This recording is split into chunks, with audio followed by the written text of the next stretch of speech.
Mine was Henri Cartier.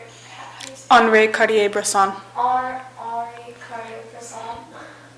His biography, he was born on December 1908, and he was French. He was born in France. He was born into a wealthy family.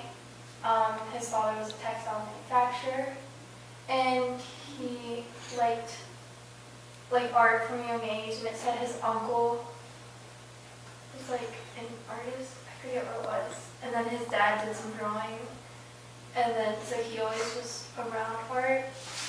And then he grew up to go to Cambridge University to take courses in art and literature. And then I found he was in the army for some time, and then got stationed in Africa, whilst another thing said he was traveled to Africa, but I wasn't sure. But he traveled to Africa and was a hunter for a while, and then decided to become a photographer because he said it was like hunting, because you gotta take pictures at an exact moment and stuff like that. So yeah, and then he documented all he's seen in Africa with photographs. And he was a photographer for 40 years, and he would travel all over the world to take photos.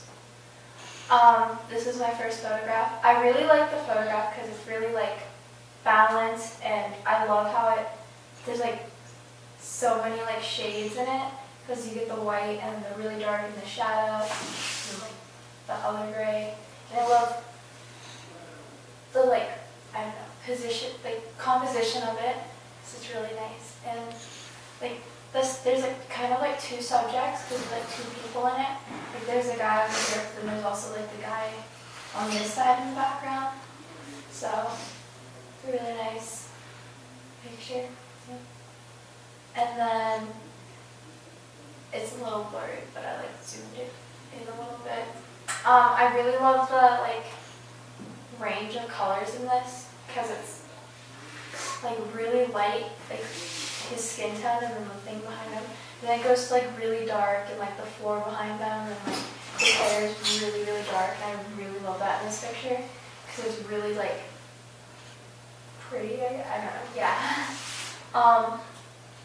And then this one, I really love the composition of it, because there's people in front, and then there's the blocks on the wall in the back. It's range that goes back. There's depth, and I think it's really pretty in that sense. And yeah, I really like the balance of how there's a lot of people in front, and then it has the blocks in the back look like it's going, it has depth, to me at least.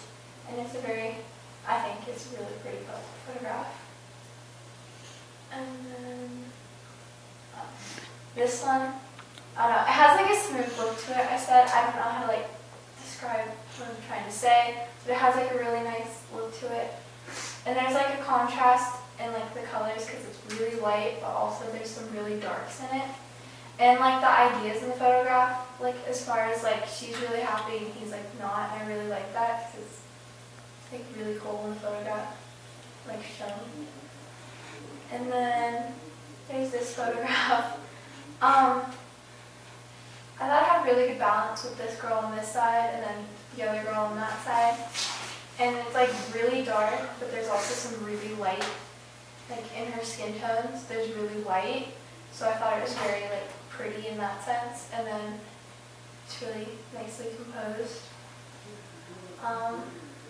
And then his influence on photography. Well, he was the one who was talking about the decisive moment.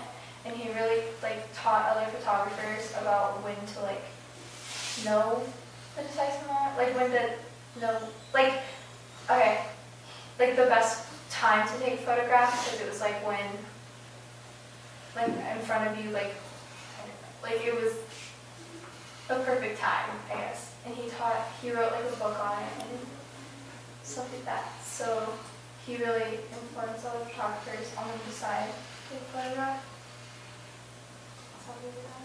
I chose him because I really love black and white photographs, and his pictures we saw on the screen I thought were really beautiful, because they were really, the grayscale of them was really nice, and yeah, and they had really nice contrast in them, so yeah.